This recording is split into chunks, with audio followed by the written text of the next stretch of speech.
can I have another wine? You're listening to the Giggle Gang podcast. I don't know what I'm talking about.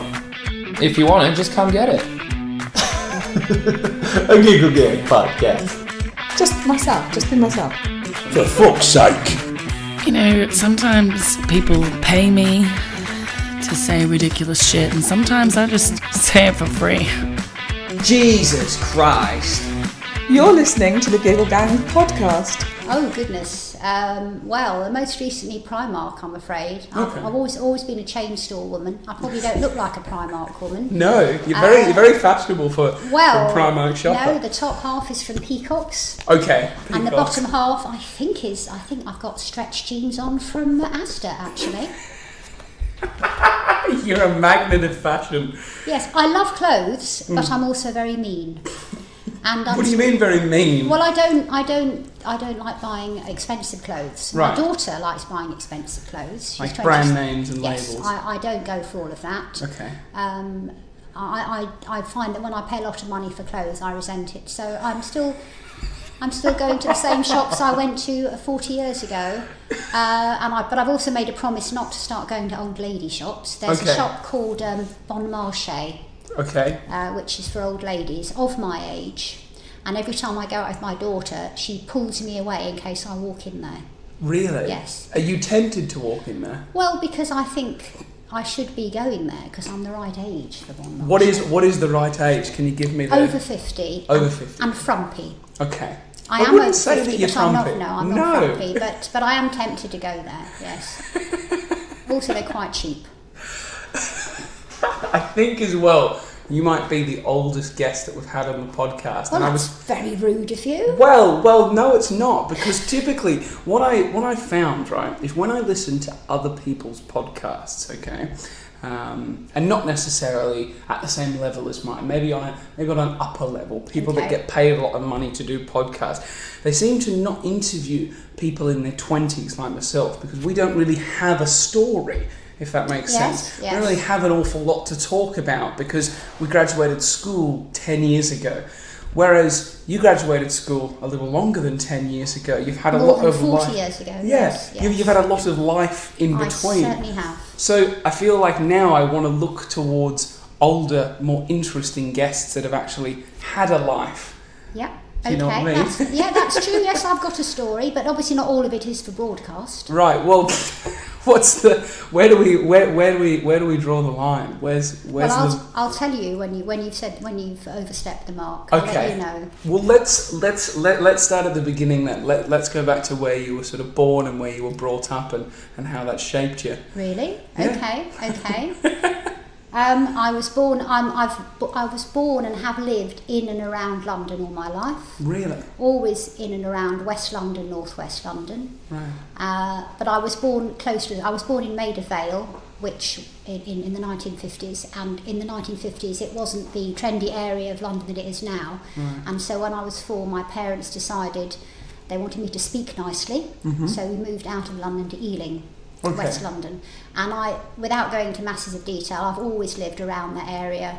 Apart from the 3 years I went to teacher training college in Barry in South Wales, I'm half Welsh, hence the name Sian. Yes. And I was slipped into a teacher training college by my mother having gone to university with one of the lecturers, because I was messing around at school and had no chance of any decent qualifications. So they made you a teacher? Yes. Yes. I'd left it too late to apply for that year. I was messing up my A-levels. Right. I wasn't going to pass any of them. And apparently I came home from school one day and said to my mother, I found out you can get into teaching training college with only 5 O-levels. That's what they were called before the GCSEs. Right. And she said, oh, that's good, because 2 of the men I went to university with both work at Barry College of Education, as it was called then. Right. And one of them was probably still in love with her.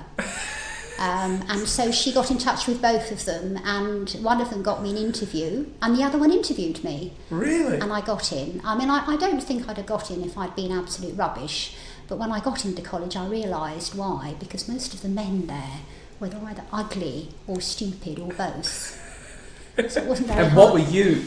Neither, but you see, at Barry College used to be all female, and by the time I got there, they were gradually, the males were gradually coming through, but there were 3 or 4 women to every man. So these ugly, stupid men were being fought over by beautiful, sexually advanced Welsh girls. And I hadn't got a hope. So the first term was very, very barren for me. Okay. But In then- regards to love? Or just relations? Well, something like, not love. No. Not love, not at that point. No. I find this very funny because my girlfriend, who you just met, Yes. is starting teachers college in September. Ah. So she's done a bachelor's degree and then is doing the PGCE. Yeah, it's just the, yeah. And then is going to get the teaching qualification. And then the plan is that we move to Australia because you get paid basically double the money to be a teacher in Australia than you do here. Not in regards to the exchange rate, that's defeating the exchange rate. So it's about starting wage of about £38,000 in Australia. Crikey. So, yeah. And they respect teachers more in Australia. Do you think?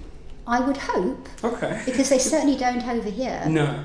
And that's one of the reasons that I'm not teaching now, but that's also a long story.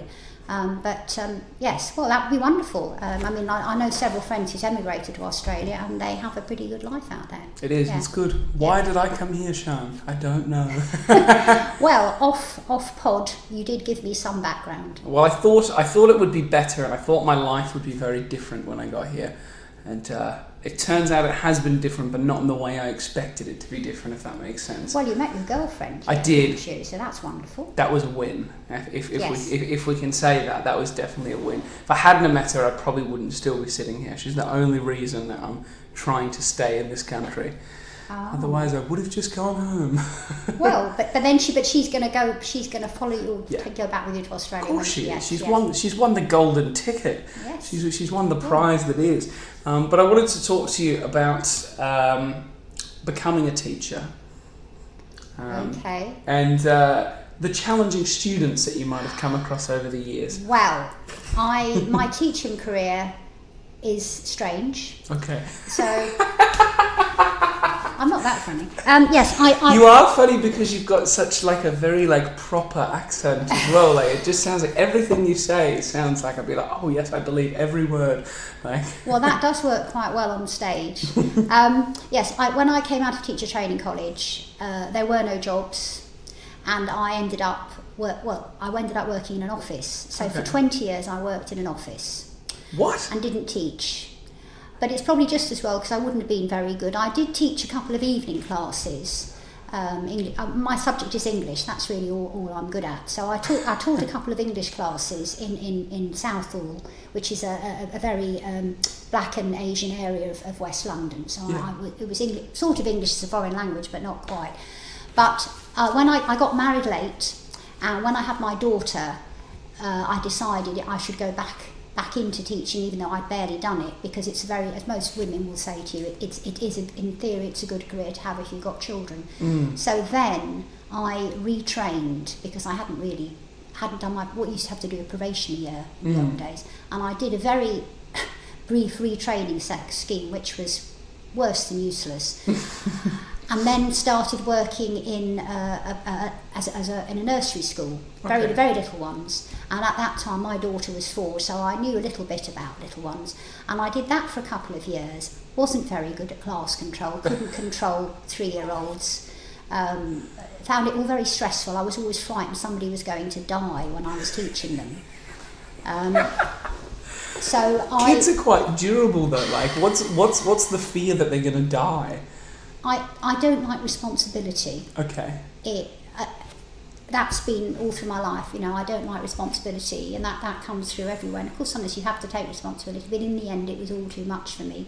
So I went back to the bottom of the ladder, and when my daughter started school, I got a job as a classroom assistant, Right.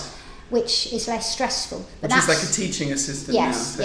yes. And I mean, the wages were very low, but there was less responsibility, and that's when I came across. I was teaching children. I was working with children with special educational needs or social anxiety, as they didn't call it that then, but various Behavioural problems. Behavioural problems. And I worked 1-to-1 with them for 4 years, and then I got then I gave that up and tried teaching again. It's all very complicated. But what I've done, which is the most interesting, is for 11 years I worked one-to-one mostly with children who weren't in school. Right. I worked at a pupil referral unit, teaching children who had either been kicked out of school or couldn't function in school. Some had behavioural problems, some had special educational needs, some of them were pregnant, some of them had parents who were drug addicts. We're looking for fun here, Oh, I'm Sian, sorry, right? sorry. But I mean, actually, I got some wonderful stories out of it. Yes, And I did get attacked by one of my pupils right at the end. That's what I want to hear, right? Yes, Obviously, okay, no sorry. naming names of these No. pupils, okay? But talk to me about being attacked by a student. Well, I've had two particular incidents that stick in my mind through my years of working one-to-one with children with problems, and I love the job. I have to say, I love the job. Partly because I like to forge a one-to-one relationship with the pupil. I've no class control at all, which makes it a bit strange that I'm now doing comedy. But I don't get heckled very often, so it's not a problem. So the two things that were the most dramatic that happened to me was, the first one was when one of my female students decided that she was in love with me and we'd had a lesbian affair. Okay. How old was the student? She was 16 and she was actually pregnant, but I didn't know that at the time because she was a big girl. Right. I had noticed her pressing her thigh against mine during our maths lessons. Okay. You're sitting next to her. Sitting next to her. Generally, that's how I work with pupils, sometimes because there's only one book. The resources were a bit low, so we would share the book. And we'd work together, and I said she was a big girl, and I'm not a big girl, but I would feel her thigh pressing against mine, and honestly I didn't think anything of it at the time. And then that was a real thrill for her. Well, I didn't realise. I mean, I thought she liked boys. Shame you'd let her on. Apparently. Yeah, well, I told her I liked her earrings, you see, and she looked nice. Oh, I was just being kind. Being kind. I did like her earrings, I wasn't lying about that. And then the next thing I knew, I got a saucy text message from her. How did she have your mobile number? That's a very good question, because her mother had my mobile number, because that's how we worked. I used to set the lessons up with her mother, but she'd obviously she sent me this very saucy text message. Can you remember any of the lines from the text message? I don't. Well, I don't know what the first thing that happened was. She rang me, that's right. I was driving my daughter home from school. My daughter would have been, I don't know, about 9 or 10. And my phone rang, and it was this girl, and she was saying suggestive things to me. She was telling me, it's a long time ago, something, she fancied me, she loved me, she liked spending time with me, and my daughter's listening in the car to all of this. And I got her off the phone, and then the next day when I got into work, I was just about to tell my boss about this, and then the text came through on my phone, which I immediately then forwarded to my boss. I know the text said, "I like your thighs." Okay, that's good. Thighs. So I haven't really looked at your thighs today, but once you get up from the table... She had felt my thighs, obviously, because she'd been pressing hers against mine during the maths lessons. And then it all literally kicked off, because I had to report it. You're as bad as my ex-husband, you're laughing. He thought it was funny. He wasn't funny, because the next minute, because she then started alleging we'd had a lesbian affair, that we'd had sex in my car. What? Yes. All news to me. And then her caseworker got involved, and the local community policeman, and the head of the pupil referral unit, and the next thing. Because when students make accusations like that, it really has to be taken seriously. Even though I was a well-known heterosexual. Yeah. Yes. With a husband and a family? With a husband and family, and they knew it was rubbish. And in fact, one of the reasons she was out of school, because she'd alleged that somebody had assaulted her, and it was probably not true. And meanwhile, she was pregnant, but nobody knew. Well, her caseworker knew, but it was confidential. So okay. So then we had this massive meeting in the office with everyone except her there.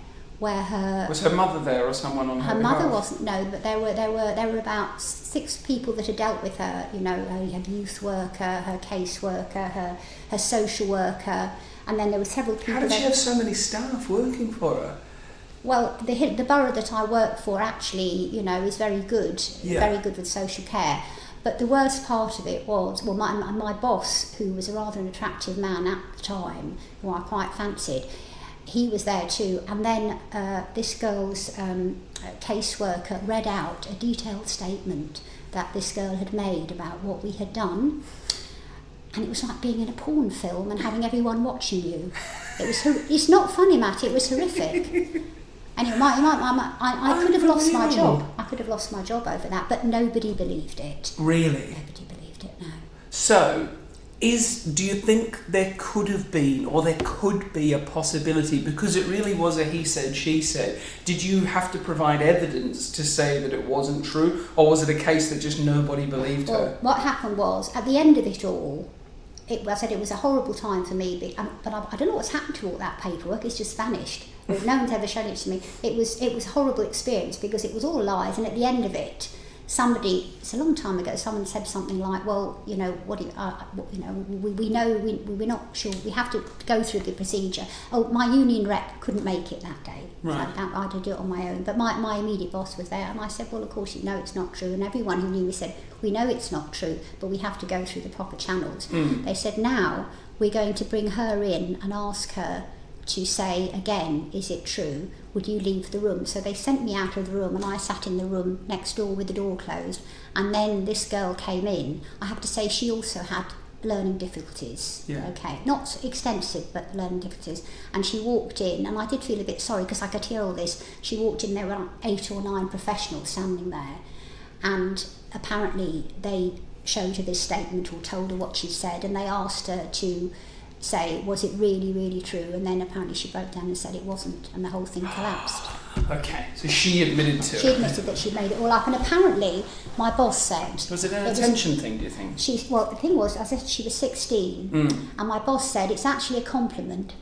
She's getting to, once they're 16, we can't look after them anymore. And she apparently, she knew that I was going to stop working with her from the end of July, and it was her way... it was her twisted way of showing that she liked me. Right, she wanted you to keep working with her. Yes. Aww, it's actually a lovely story. She brought it back. I said it wasn't funny. It really wasn't funny at the time. It's definitely not funny at the time. No, I know, and I can see it's funny now. And as I said, I wouldn't say I'm not aggressively heterosexual, but at that time they knew that I wouldn't do anything like that. And also, she could have crushed me, literally. She was twice my size. It's all very peculiar. And of course I was, you know, like 40 years older than her as well. Well, I wanted to then move on to a student attacking you. Yes, that happened quite recently. Because, well, for those that are listening to this podcast, with every podcast there's a photo attached, so they'll be able to see you, but they won't really be able to see you in comparison to, you know, me or someone else. They won't really get a point of reference. But Sian is not a big woman by any stretch of the imagination, no. Tall nor wide.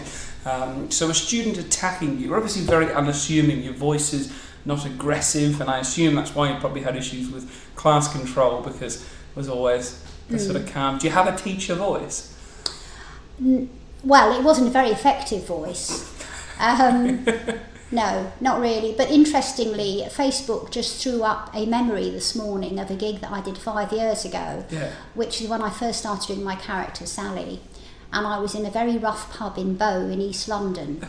And have you done gigs in pubs? They just don't want to know. You know, they plant a microphone in the corner of the room. If it's a corner, it's rough. Yeah. And it was so threatening that one comedian had come in through the front door and gone out through the back door without even performing. He just scarpered. Now I see things through. So I got up on stage and did my stuff, and they were chatting very loudly. And this is something only worked once, never worked since, not even with pupils. And at one point I just got fed up and I went, I'm waiting. And they all stopped, and one bloke said to the other, yes, let her talk. And they listened to me, finished my set, and they clapped at the end. Really? Yeah. And when I came out, they were all standing outside smoking, and they said, Sally, we love you, Sally. Again, another positive outcome for you. Yes. But as for being attacked, yes. But you know, I've worked with hundreds of pupils in my 10 or 12 years as a pupil support assistant or pupil support teacher, as I became. And there are many stories, but yes, but one of the most dramatic ones happened only a couple of years ago, towards the end of my time as a pupil support teacher, and I was teaching a boy who was quite severely autistic, and for reasons best, we taught him at home, and when you teach someone at home, at his home or at your his home? At his home. Okay. I was thought you were inviting them round to your house. No. Those pupils, we either go to their houses, or we teach them in a local library, or some other neutral territory. Now, this boy we always taught at home. We were never told the full extent of his needs and disabilities. He was on medication, but this day he probably hadn't been taking it. Right. And when you teach someone at home, there always has to be someone over 18 in the house, and it's generally mum. Sometimes it's dad, but it's generally mum. And this boy, he was only 11, but he was big, and his mum was totally terrified of him. I could see. I found that out to my cost that day. And the weird thing is, I was the English teacher, and there was the maths teacher who was a friend of mine. She's even smaller than me, so she'd been there as well. And the science teacher. Now the family were Indian, and the other two teachers are both Indian. And and he used to ask them whether they had the same religion as him. He was very interested in that, and he asked me too. And this is relevant about this. But as I said, we were all very little women. He was a big boy, and we were sent to teach this small boy. And a few days before, I'd been told by my friend, the maths teacher, that he'd taken her hand, this boy, and bent her fingers back during the lesson. Do you think it's funny? At what point in the lesson is it appropriate to grab the teacher's hand and bend it back? If you don't want to do the work, I suppose. Okay. Anyway, she had told me. I said, we're good friends, and she told me. But I didn't think anything of it. The thing is, I've been doing this job for such a long time, and very few bad things have happened to me. And when I think of the things that might have happened, I'm surprising, really. So she had told me about him bending his fingers back. Oh, and I should let you know, I normally wear glasses for work. And so I went round there to teach him that day, and sat. Can I ask a question? Right, sorry to interrupt. Of course. You can stop me any time. Does he do maths, science, English all on the same day, or do you guys come one each day? Well, it varies, but normally, yes. Normally, somebody with a short attention span would normally have, and the lessons were an hour. Okay. They've changed now. They just do an hour of teaching. They just do an hour. So you arrive, and then you set up, and you teach for just under an hour. You arrive at the time, yes, and you've got an hour there, yes. Right. And we all drive, and we take our stuff in the car. We have to lay out all our books. We bring our stuff for the day, and that's also relevant. And the other thing is, I didn't have an escape route. They had an L-shaped dining room. Most pupils, you teach them on the dining table, as a rule. And they had an L-shaped dining room. The dining table was in the L, and I would sit on the inside. If a pupil is right-handed, which they usually are, I sit on their left, so that I can see, and I can see what they're doing. Yep. He is left-handed, so he was sitting on my left, which meant I was effectively trapped between him and the exit. Yes, because he was in the big part of the lounge. I was trapped in the L. Oh, along with the washing, there was always washing on an area in that corner. Now, I had been told by my boss vaguely about an escape route, but I didn't really take it seriously. Yeah. So we had the lesson, and he was being okay. And then he said he wanted to go to the toilet, so of course he went upstairs to the toilet. And when he came down, he had his hair in a knot, like the Sikh boys do before they start wearing turbans. Okay. So he had his hair, and he brought down a piece of turban material. And when he came back down, he tried to wind it round my head to get me to wear it. And I put my hand up, to stop him. Yeah. And he hit me. He hit me in the face. Fist or open? I think it was an open one, and he smashed my glasses against my face. Oh, really? So like a push hand? Yes. Okay. And his mother was in the room, and I said, "Can you tell him not to do that?" She didn't. She just squeaked, really. And then it all happened very quickly, and I got up, and he sort of followed me, backed me into the corner while I was trying to collect all my stuff. And I was Because you were like lessons over. Yes, that was it. I decided to go, and I was trapped. I was trapped to get between him and the dining table and the window. And I think his mother distracted him. This is a couple of years ago, and then I sort of gathered all my stuff up. But then I realised the lens had fallen out of my glasses, and I was trying to find that on the floor. That was all, and it all happened very, very quickly. I was just collecting all my stuff. Oh, and I have to remember, on top of all this, I had no shoes on, because she was one of those mums that makes you take your shoes off, and it was winter. I had boots on. I had boots by the door. So I'm trying to gather all this up. I'm imagining you're like pretending to look for your glass lens on the floor, but while you're doing that, you're crawling out under the table. You get to the other side of the dining table. Somehow or other, I got out of the table. I can't remember what happened. So I was in the middle of the room, collecting all my stuff, grabbing for the glasses lens, and his mother was sort of squeaking away in the background. At one point, I remember shouting, because he was a big boy and he liked his food. I said something like, "Offer him a biscuit," or something. Offer him a biscuit! To try and distract him. Like a dog? Yes. Just so I could get away. And it's all happened very quickly. So I gathered all my stuff up and I got to the front door, and then I realised two things. Mum had locked the front door. No. But she used to lock us in so he couldn't get away. Yeah. But the key was up on high. Yeah. And he grabbed one of my boots, that's right. Yeah. He grabbed one of my boots and ran off with it. So I was torn between running away with only one boot. And chasing yes. an 11-year-old Indian boy around his own house. Yes. And then Mum came down the stairs with a phone in her hand saying, "I'm ringing your dad, I'm ringing your dad," which worked. Because then he went to her, dropped my boot, a bit like a dog really, dropped my boot, I grabbed my boot, unlocked the front door and ran off down the road. But I couldn't drive home, in theory, because my glasses were broken. Yeah. So I locked myself in. I got in the car and drove down the road without my glasses. Yeah. And then locked the car and phoned my boss and told her the story. Were you upset? I assume you were quite upset. I was very shaken. Yeah. Very shaken, yes. And did you ever go back there? No, nobody ever did. And we found out later one of the reasons that he was... one of the reasons they didn't have a television was because he had thrown it on the ground and broken it. Broken it. Yes. It was one of those times when they felt sometimes we don't get told everything because they think we'll judge these children, and I can see that. But I think they should have told us more, and they didn't do the proper checks. Do you think the problem was the fact that you weren't the same religion as him? No, it wasn't. I don't think so. I mean, he'd already hurt my colleague. Yeah. Though she's not a Sikh either. It's true, she's a Muslim, but. I don't know. I mean, there's no logic to it. There's no logic to it, really. My best friends that I went to school with was Sikh, but he never attacked any teachers. It was more me that attacked the teachers, but like never in like a violent.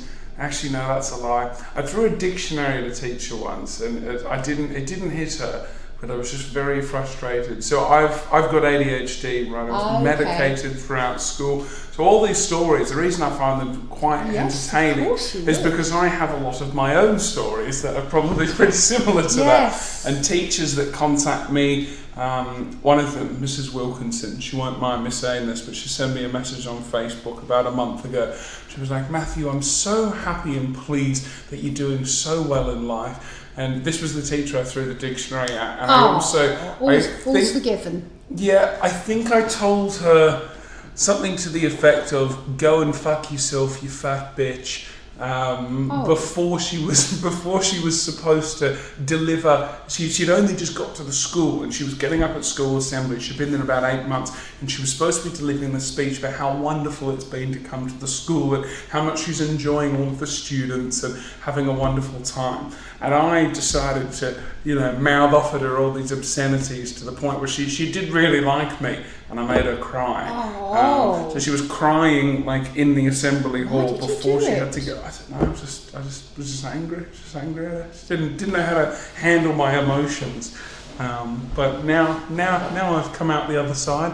And she messaged me and just said, "It's so good that you're doing so well. I'm so proud of you. I always knew you had so much potential." Well, and in my head, I was like, I wasn't really that nice to you.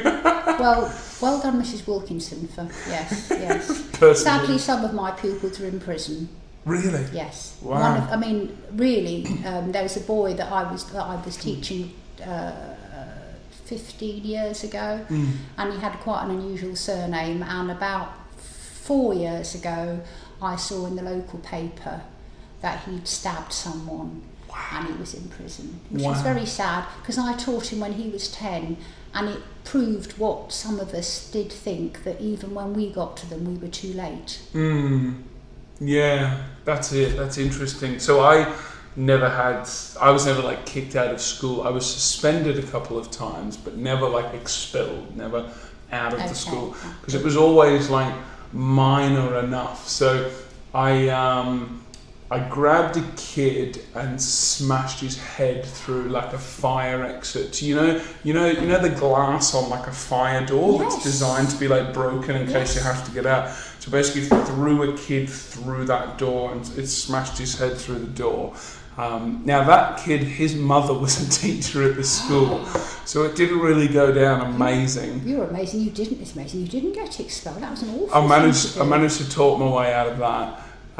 So you wanted to stay in school. You didn't want to get expelled. It wasn't that. It was just I didn't like people, fucking around with me. I didn't like the jibes. I used to get picked on quite a lot, and I'd always bite back.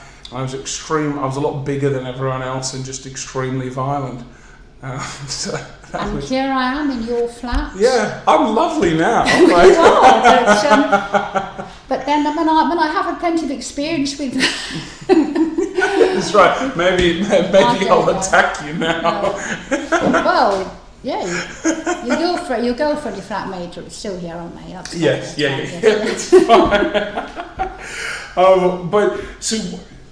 After teaching, you're obviously not teaching anymore? No, I do all sorts of things now. Yes, I was made redundant. I was made redundant from the pupil support team at almost exactly the same time as my marriage collapsed, and I decided while I was going through the divorce not to look for another job. I didn't think it would take 2.5 years to get divorced, which it did. Right. And during that time, 2.5 years? Yes. What's the hold up? Money, always money. Just figuring out where it's going to go and who's going to get it. Not going to go into detail there, but yes, that's what it's normally about money. Okay. It was money. So 2.5 years. Yeah, I know. It took 2.5 years, and it costs a lot of money. Yeah. Anyway, and during that time, I was messing about. Really, what I did after about a year of not doing much at all, I got a job in a local charity shop, and I still do that now, but in a different one. So I was living in the village that I'd been living while I was married, and this is also what led to comedy. So I didn't have a proper job. I was doing a bit of private teaching. I'd been doing that on and off for years, and then I walked down the village one day, and I got a job in the local charity shop, and I was really good, and I still do it now because they didn't make me come in particular days. So if I had and because it was a 20-minute walk, I could go in whenever I was at a loose end and just do a couple of hours here and there. Yeah. And then while I was getting I'd also been doing film and TV extra work on and off. Right.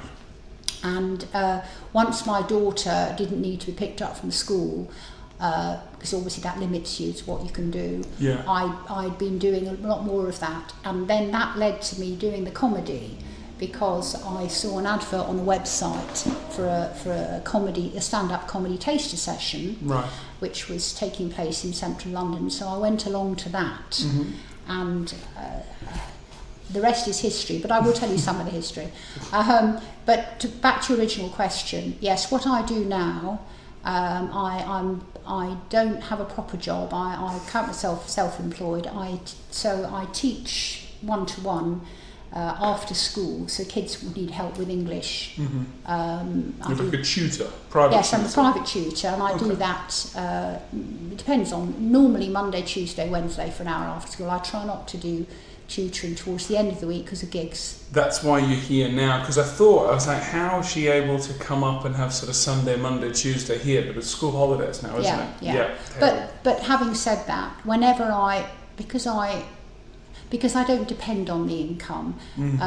I usually make it clear when I start tuition that I might cancel a lesson here and there, and they do it to me as well. It's all fairly easy. It's all fairly easy going. As long as there's notice involved and everything else. Oh, everyone's fine. I mean, and sometimes they don't give me much notice, but I let it go because I don't mind whether I teach or not. I get sought out. I'm on a website and they find me that way and look at references. And I've normally got 2 pupils in a week. Sometimes 3, and I don't really want any more. When I was completely unemployed, I had as many as 9, but now, so that's after school, and then I still volunteer in a charity shop when I'm free, a couple of days a week. I do exercise classes for old people. You run the exercise No. classes? I participate. Right. Okay. The over 55s aerobics. Is it aqua aerobics or they do have aqua aerobics, but I don't do aerobics? that. No, I don't do the aqua aerobics. That's not for me. No, I do. they dance classes, Zumba, depending on who you go, and that's most. All right.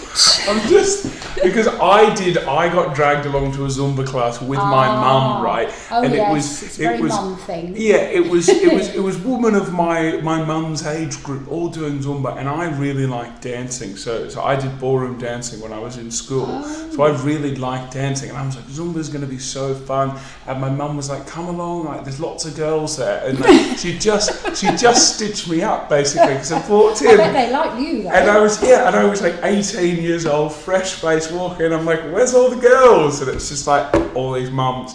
And I was like, this is a stitch up. But I went for probably about 6 months because mum was like, just buy the membership. And there was a guy running the class and they all quite enjoyed him. And then he sort of realised that I was quite a good dancer. So it got to the point where I would stand up, he would be on this side, I would be on this side, and the 2 of us would do the dances together. Because it was the same dance every week. It never changed. Well, but these women would keep paying.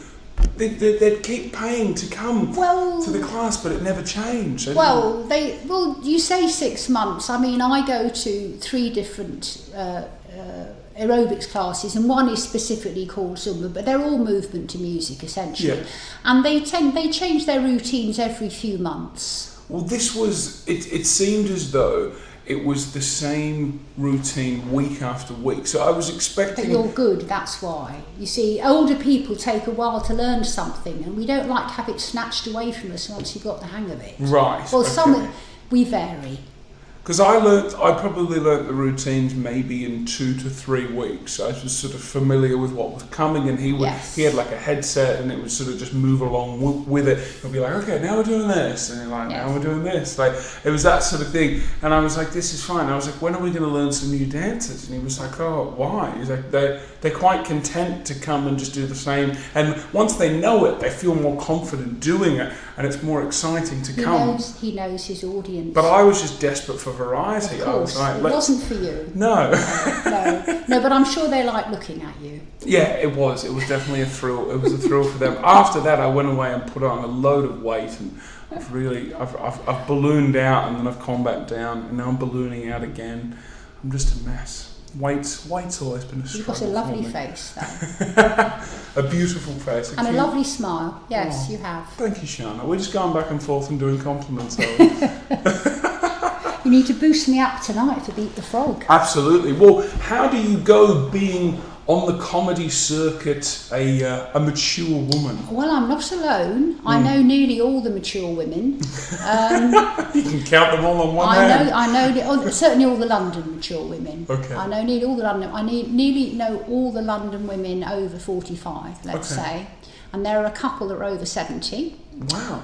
There's a lovely lady called Charles Wiley. She's based in Brighton, and I met her the year she hit 69, and her goal was to do 69 gigs by the time she was 69. Yeah, and did she do it? She did it, yes, and Good she's still for you. going. She's still going. And there's a lady called Janet Bettersworth who is over 70. Okay. I mean, she's probably the same age as Charles, but I think she's 72, 73. She's London based. Are they funny? Yes, they're funny, and they're both funny. They're funny. Are they funny because of their material? Could their material work with anyone, or is it specifically tailored because they are? I mean, Shah is more family friendly. She's not vulgar. When I first saw Janet, and she was doing a routine about dogging. Okay. And Okay. and well, you know, that's obviously it went down well. One of the reasons that I'm moderately successful, and again with the older ladies, it depends on the audience, because some older people don't like women of my age talking about sex, but it's the surprise element. They think, most young people think only young people do it, think about it, talk about it, whatever, and that's how that makes it more exciting. So as I said, I know most of the older ladies on the London circuit, and I know, and you know, again, the mature men, because, well, when I was a film extra, I don't do much of it now. Whenever I was on a set, I would always gravitate towards the, you know, the over 50s ladies for a chat. It's just easier. I'm happy to talk to anybody, but it's a lot easier to talk to someone who's a similar age to me. It's been interesting, and the character of Sally came out of being an older lady on the circuit, because when I first started doing stand-up,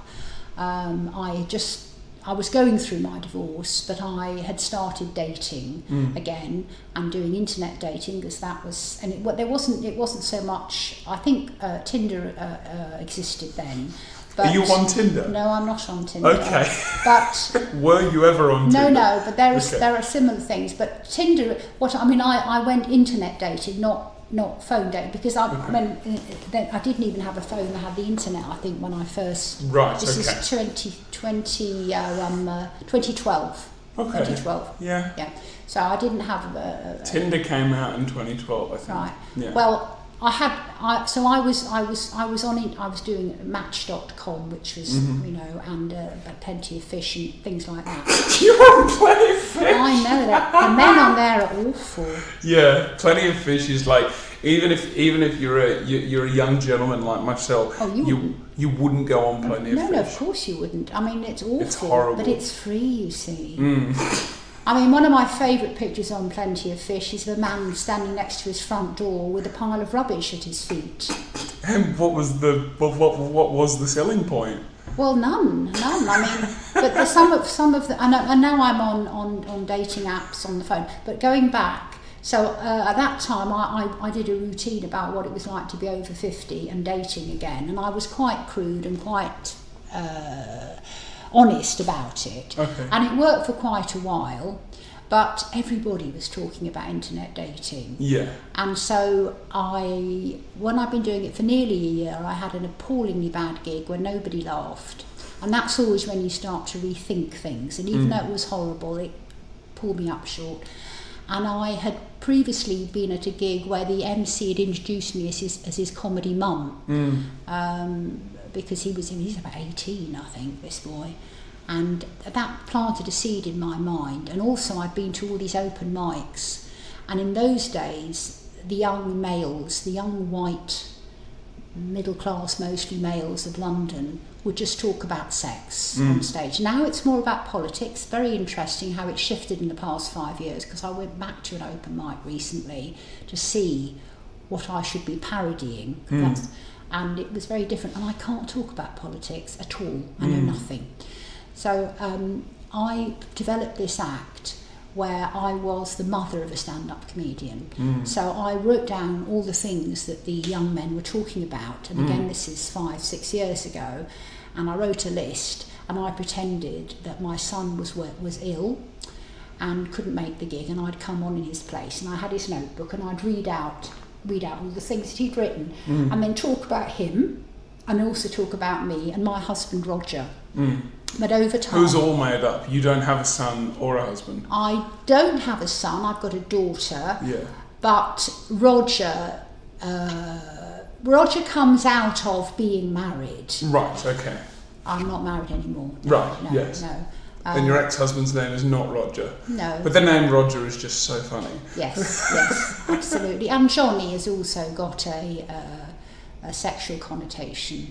Johnny is your son's name? Johnny, my mythical son is called Johnny. Yes, and my.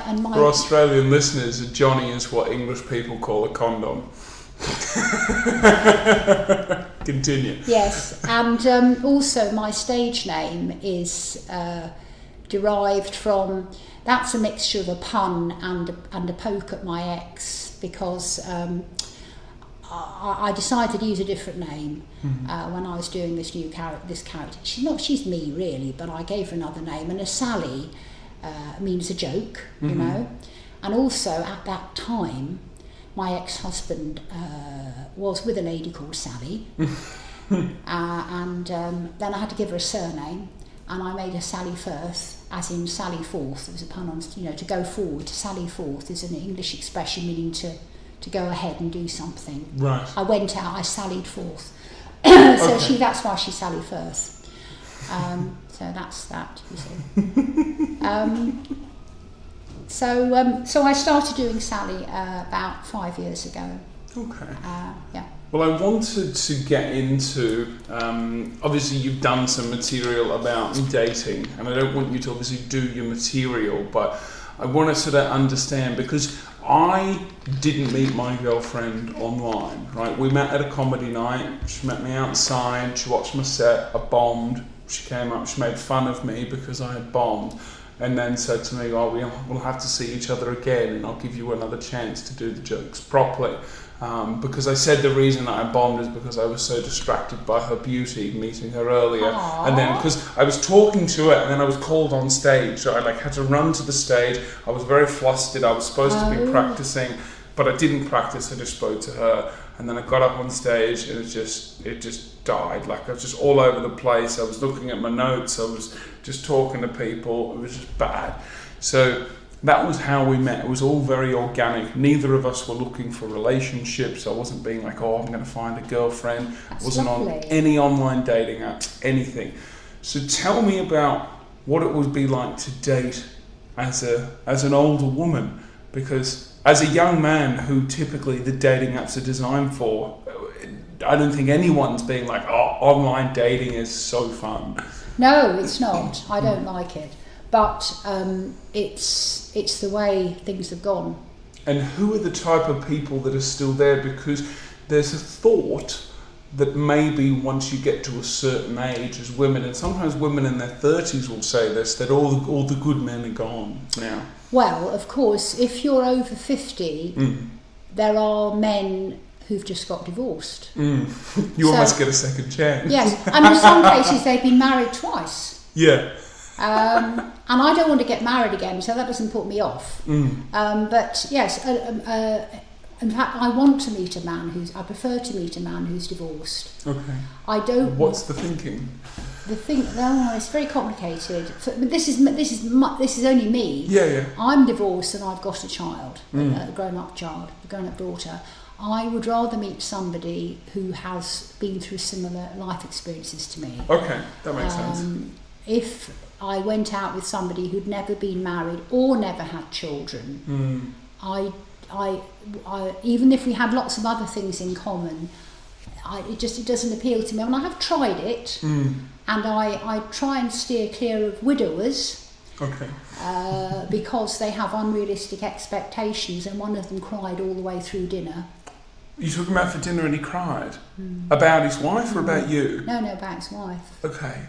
Obviously not got over her. Oh. That was awkward. That's really sad though. I think that would be the most devastating thing, to have someone in your life and then just be gone, and then you have to sort of be like, oh, well, now I'm starting again. Yes. And, that just doesn't seem very pleasant. No. And I felt very sorry for him, but he really shouldn't have been dating. He wasn't ready to date. He needs to sort out the issues with himself before he puts it on other people. Yes.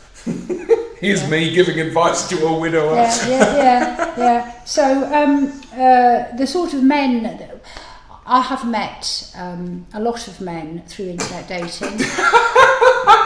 Just to isolate that. I've met a lot of men through internet dating. I have.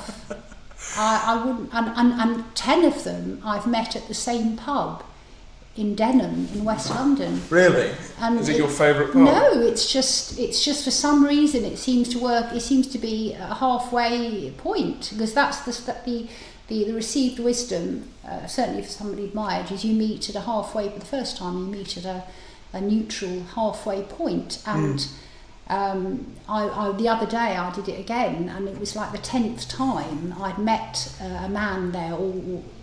There are two pubs next door to each other, and I've been in both of them with different internet dates over the years. And one of these days the barman's going to say something, but they're very diplomatic. Another one. Yes, John. another one. What are you doing with them all? Are you killing them?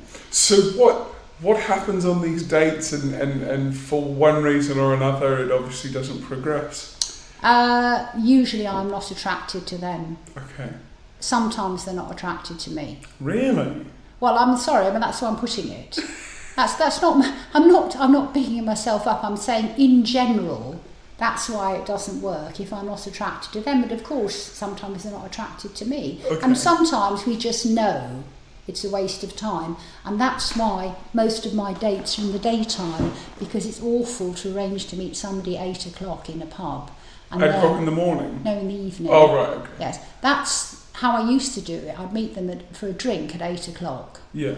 And then you'd realise very quickly that there was no point, but you can't really leave for at least an hour, and sometimes you have to stay 2. But if you meet somebody for coffee or lunch, it's a lot easier to get away if it doesn't work. Yes. I get it. So that's why you're saying date in the daytime is better. For me, not for everybody. Not Interesting. For me. And I have had, I could probably write a book about it, but nobody would be interested because everybody's doing it. I wouldn't be telling them anything they didn't know already. Well, tell me something that I don't know, because I've not done much dating. Well, I'm so glad for you. I'm so glad you found somebody in real life, as they say. I wish it's much better. I mean, I don't like internet dating, but I'm not stupid enough to think that if I just wait, it will happen. Yeah. Life isn't a film. It's not like a film. You don't walk down the street and suddenly see somebody and it happens. Yeah. Or if you do, you mess it up. Like I was on the tube going home from a gig a few months ago, and this really lovely man started talking to me, and just really nice. And we were chatting away, and I was trying to work out whether he was married or not. Is that like the thing you have to do every time, is to see? I don't often get chatted up by men. When I go on an internet date with someone, I'm assuming they're not. Yeah. They might be married but separated, but I think there was one man that I met once who probably was married and chose not to tell me. But this really lovely man was talking to me on the tube, and we were getting on so well, and I thought this would be the nicest way to meet someone, and all of a sudden we got to Shepherd's Bush and he got off. Lovely to talk to you, and disappeared. And off he went, yes. Anyway, yes. Gone. You didn't think to grab a number? Well, I didn't realise he knew he was going to get off at Shepherd's Bush, but I didn't, you see. And he probably was married, because he was really nice. And yeah, anyway. All the good men are taken. Well, yeah, he was actually probably quite a bit younger than me as well. But no, there's plenty, yes. It is quite hard to find a nice man, and some of the men on the dating apps are appalling. What's the worst that you've had? Like, obviously you've mentioned Ones I've met, or the photographs I've seen? Let's do ones you've met to begin with, because the photographs, I think the guy with the rubbish at the front of his door is probably up there. Well, there's a lot of them that take photographs of them. They're not very good at selfies. The older men aren't good at selfies, and they're too embarrassed to ask their adult children to take the pictures. Yeah. And most of the men on this particular site that I use, they take the selfie. They're lying back on the bed. Oh. That's one favourite one. Or they take it from the chin, so the angle's very unflattering. And some of them can't even spell their professions. They have to write what job they do, and they write engineer. Oh my goodness. It's a bit depressing. It's a bit like going back to college, actually, ugly and stupid. Oh my God. Except are the women fighting over them? No. Well, yes, because I don't know what the women are like. on these sites. One site I was on a few years ago, you could look at the women, but none of the, unless you say that you're looking for women, which, that's it. So I don't know what the women are like, but a lot of the men on dating sites are not attractive. But one of the funniest, I mean, I've had lots of awful dates, of course, but a funny one I had earlier this year was a chap who, when I told him that I played Scrabble, that's my addiction. I play a lot of online Scrabble. Well, like Words with Friends. Words with Friends is what I'll play Words with Friends with you if you want to connect up. Let's do that. Yeah, fine. Are you good though? I assume you are. I'm if it's quite an addiction. good. I'm quite good. Yeah. I win like maybe it's like 50-50. I would say, well, it depends who I'm playing with. I mean, I had this conversation with one of my friends who I play Scrabble with in real life, and she said she thinks a lot of people have got, looking words up while they're doing it. Yeah. But there's no skill in that. Yeah. I play a lot of online Scrabble. Mostly Words with Friends actually, but I play Scrabble in real life. And I was telling this chap who I met that I played Scrabble, and he behaved as if the people that played Scrabble were the spawn of the devil. He had this real, he was odd, that's a real down. He said, and he just had a long tirade against people who played Scrabble. Why? I don't know. Is it because he was dyslexic? No, there was a lot wrong with him. And very soon after that, I decided to leave, and he didn't understand why I wanted to leave before the end of the official end of the day. Well, I've paid for 2 hours parking, It was awful. What's been the shortest date you've been on? I mean, I always give it at least an hour. Okay. But I mean, I had one funny. I've had so many. No. There was one funny date where I found out that the chap I was chatting up with had been married to a friend of mine. Okay. Just by the course of a conversation, we got round to talking about which school that I'd been to, and it turned out his ex-wife went to school with you. Well, we were in the same school, but she was about 5 years younger than me. Right. And then it all fell into place, and it turned out that she'd been married to a friend of mine. He was her second husband, but my friend was her first husband. I mean, how bizarre is that? That was so peculiar, so weird. And it didn't work with him either? No. So how, had there been any that have progressed to second dates, or is it just a lot of quick fire first dates? Very few. I have had a few relationships from internet dating, yes. Is it just that you're too picky?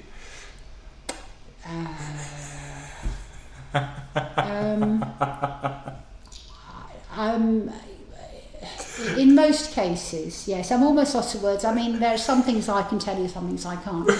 Yes. In some cases, last year I made a few unwise decisions, so I'm being a bit more careful at the moment. Honestly. Oh, you're so funny. It's literally like talking to my 18-year-old sister, but I've made a few unwise decisions. We all make mistakes. Well, yes. Again, not as they say on Little Britain, not for here. Not for here. So is your daughter married? No, she's not. Is she dating? Not at the moment, no. Okay. Relationship? She was in a long relationship Okay. that broke up at the end of last year, and she's living back with me at the moment. Is there the temptation to do a mother-daughter double date? No, absolutely not. No, though interestingly, bless her, some of her friends have been trying to get one of her former flatmate got in touch with her the other day and said, "I've got a lovely man for your mum." I know her former flatmate really well. He knew somebody who's a man who was widowed, which put me off a bit. But yeah, from the crying and the other guy. Yes. But he's been widowed for 10 years, so he thought he was all right. And so she said, well, yeah, she said, well, you know, she got a list of, you know, all the things that were good about him, but then he's bald. Oh. I won't go out with a bald man. Really? No. That's such a, like, I mean, it's fair, but I know. there's a lot of bald men. I know, and they're very nice. And they can't help it. No, I know, but then people can't help being ugly, and people won't go out with ugly people either, will they?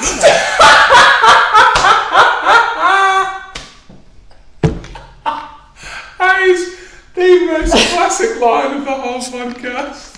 Sorry. People can't help being ugly. I think bald's unfair though. I know, but then are we logical? I mean, there are some men that will only go out. Some women will only go out with men, with tall men. You probably know that. Mm-hmm. You don't have a problem with that, obviously, but I don't have a problem with that because I'm short, as long as they're taller than me. But there are certain things that I won't countenance, and one of them is a bald man, which is a shame because I've seen some very nice-looking bald men. What about like still having the bit round here, just a bald crown at the top? That's worse. That's worse. Oh yes, I mean if you're losing your hair, you need to shave your head. Yes, but I won't go out with a bald man. So how many full headed hair? Like, what's your ideal man? Is like Jeremy Clarkson? Like, is that no? Not Jeremy Clarkson. No, sorry, I really saw that. No, I mean from a looks point of view, it's George Clooney. Like a lot of women of a certain age, yes, looks wise. A silver fox. Okay. Let me see. What about James May? I don't even know what he looks like. I know who Jeremy Clarkson looks like. Okay. I mean, Top Gear was one of the programmes that I had to suffer when I was married, along with motor racing and stuff. So there is a number of middle-aged actors that I like. Nigel Havers. I don't know who Nigel Havers is. No, you're young. There's a number of middle-aged to elderly actors that I find attractive, and he's one of them. Who else do I fancy? Yes, I said, I mean, George Clooney, obviously in the ideal world. I'm not going to get someone like him. What is it about George? He's gorgeous. He's absolutely good. It's the silver fox. I like the silver grey hair. And he's funny as well. He's funny. He doesn't take himself too seriously. Okay. But he's taken and you know. He's taken. Isn't she like a Romanian supermodel or something? No, she's a human rights lawyer. She's gorgeous, but she's a human rights lawyer, yes. Wasn't she a supermodel at one point? I don't know. Oh, I don't even know who she is. I want to say Ivanka, but that's Donald Trump. No. Amal Clooney. Amal Clooney. Yes, I don't. Don't we wish we were Amal? Well, I don't actually know whether he would be a good husband material, but he does look lovely. And that's important. It's not all about looks, is it? No, but I don't want to get married again. I want to go out with someone that I'm not embarrassed to be seen with. Or someone who's very funny. Don't we all? One or the other. Don't we all? Okay, so it's okay if he looks horrible, but if he's got a great personality. Well, not horrible. Manageable. Yes. Maybe that's why my girlfriend's with me. I'm manageable. You're a very nice-looking boy. Well, we're going to leave it on that. Yes, we're going to leave it on that bombshell. I'm going to take some photos of you, and you are going to be at the Frog and Bucket tonight. Is there anything else you want to promote? Anyone you want to thank? I'd like to thank my daughter Heather for coming to at least 10 of my gigs and bringing her friends. Good job, Heather. Well done. Do you do bringers? Not anymore. Try not to. No, yeah, they're horrible. Get rid of bringers. Well, you don't say that in the London scene. Fuck the London scene. Well, no, I don't. I'm not going to say that. No, you don't have to, but I can. And I assume this podcast will be heard by a lot of the London scene, possibly. Really? Well, you're quite well known in the London scene, aren't you? I don't know, am I? I don't know. From the London comics that I speak to, do you know who Sally Firth is? And most of them say yes. There have been a couple that don't know you. Who have you spoken to? I'll tell you off air. Okay, thank you very much. Thank you, that was a lot of fun, Matty, thank you. Bye. Bye.